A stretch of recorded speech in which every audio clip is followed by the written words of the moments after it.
Mi sto prodigando già nella giornata di oggi per formulare al magistrato di sorveglianza di Verona un'applicazione provvisoria in via urgente dell'affidamento in prova ai servizi sociali. Io l'istanza conto di depositarla entro sera, la sto scrivendo. Auspico per Massimo Zen e per i suoi familiari che questa decisione possa intervenire il prima possibile. Si procederà ad urgenza per consentire all'ex guardia giurata di Cittadella, Massimo Zen, di uscire nel più breve tempo possibile dal carcere veronese di Montorio, dove è detenuto da oltre 2 anni per l'omicidio volontario nel 2017 a Barcon di Vedelago di Manuel Maior, ladro in fuga quella sera dai carabinieri insieme ai complici a bordo di un'auto che il vigilante tentò di bloccare mettendo la sua di traverso ed esplodendo 3 colpi, uno dei quali uccise il giostraio 36enne. La grazia parziale concessa dal Presidente della Repubblica Sergio Mattarella gli consentirà di beneficiare dell'eventuale applicazione della messa in prova al servizio sociale. Finalmente il signor Zen potrà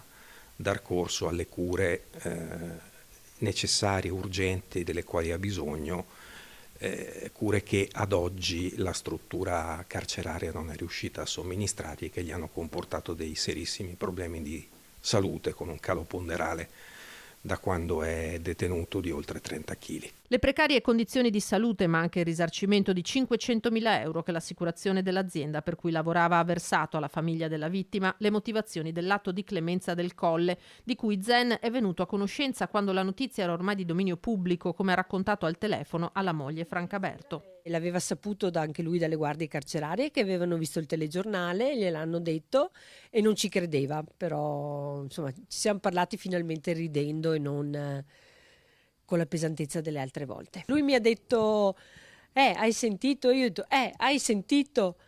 Gli fa, sì, ma domani mi porti sulla biancheria, vero, quando vieni al colloquio? Cioè, quindi veramente non abbiamo neanche speso una parola, eravamo increduli tutti e due. La notizia nel giorno dell'anniversario di matrimonio. Al colloquio settimanale sarà presente anche il figlio, una festa di famiglia, dice Franca, dopo la lunga sofferenza. Usciamo da un periodo veramente buio, abbiamo lottato, però è stata dura. Penso che ci abbia fortemente pesato e cambiato. Positivo o in negativo?